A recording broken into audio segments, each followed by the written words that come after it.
Hi friends, welcome back to my YouTube channel. तो आज के इस वीडियो में हम लोग प्रॉफिट लॉस एंड डिस्काउंट के टाइप नंबर 3 को कंप्लीट करने वाले हैं। प्रीवियस वीडियो में हम लोग प्रॉफिट लॉस एंड डिस्काउंट के जितने भी कॉन्सेप्ट और फार्मूलेज थे और टाइप नंबर 2 के क्वेश्चंस बनते थे उन सब चीज़ को हमने कवर करा दिया है। तो अगर आप लोग प्रीवियस वीडियो नहीं देखे हैं तो प्लेलिस्ट में जाइए और प्रीवियस वीडियो को देखिए, बहुत ही समझ में आएगा। तो आज हम लोग प्रॉफिट लॉस को ही कंटिन्यू रख रहे हैं। तो चलिए टाइप नंबर 3 को हम लोग कंप्लीट करते हैं। किस टाइप के क्वेश्चन आप लोगों को पूछेगा इसमें, तो आप लोगों को बोर्ड पे दिखाई दे रहा होगा।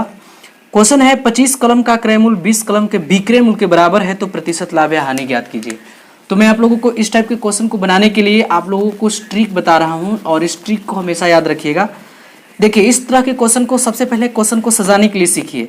बोला है 25 कलम का विक्रय मूल्य क्रय मूल्य, 25 कलम का क्रय मूल्य 20 कलम के विक्रय मूल्य यानी सेलिंग प्राइस के बराबर है। 25 कलम का कॉस्ट प्राइस 20 कलम के सेलिंग प्राइस के बराबर है। तो देखिए, इस सीपी का विवाह यानी कॉस्ट प्राइस का विवाह इस 20 के साथ करा दीजिए और ईएसपी यानी विक्रय मूल्य का विवाह इस 25 के साथ करा दीजिए। कहने का मतलब कि हम किसी वस्तु को खरीदे हैं 20 में और बेच रहे हैं 25 में, इसका मतलब कि 5 का हमको क्या हो रहा है मेरे प्यारे साथियों, प्रॉफिट हो रहा है। तो profit percentage is equal to क्या होता है, प्रॉफिट बटे सीपी यानी कॉस्ट प्राइस और गुना में 100 होता है। यही तो हम आप लोगों को प्रीवियस वीडियो में बताए थे।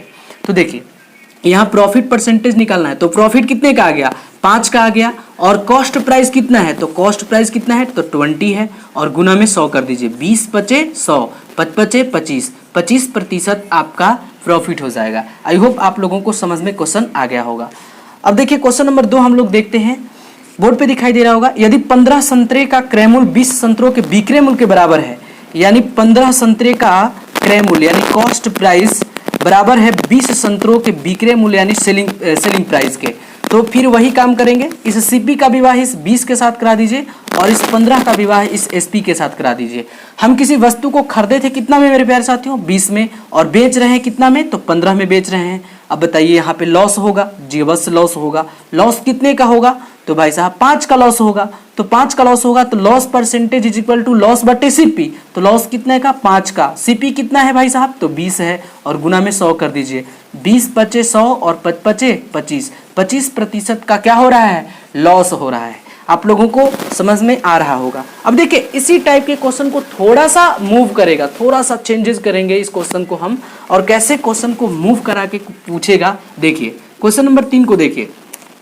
एक दुकानदार 150 किताबें बेचता है और 30 किताबों के विक्रय मूल्य के बराबर लाभ कमाता है, उसका प्रतिशत लाभ क्या है। देखिए, इससे पहले वाले क्वेश्चन में और इसमें थोड़ा सा अंतर है, थोड़ा सा।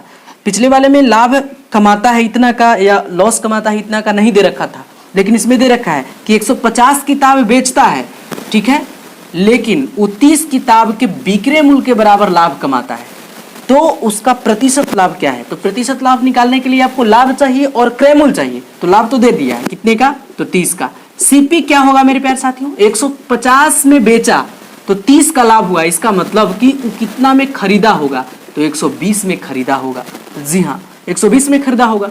तो अब profit percentage is equal to क्या होगा, प्रॉफिट बटे सीपी। तो प्रॉफिट कितने का, 30 का, और सीपी कितना है, 120 है, और गुना कर दीजिए 100 से। 1 0 से 1 0 और 4 आई 12, 25 चौका 100, यानी 25% का आपका क्या हो गया, लाभ हो गया।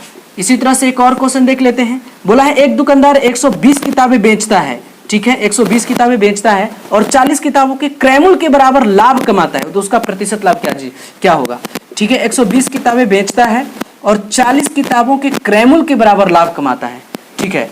तो देखिए, लाभ तो आपको मिल गया 40 का, लेकिन क्रय मूल्य क्या मिला, तो क्रय मूल्य देखिए यहाँ दोनों सेम था, यहाँ दोनों सेम था तो घटा के निकाल लिए थे क्रय मूल्य, लेकिन यहाँ तो दोनों एक एसपी है और एक सीपी है। तो देखिए, लाभ निकल गया 40, लेकिन सीपी क्या हो जाएगा, सीपी हो जाएगा 120 हो जाएगा, ठीक है। तो सीपी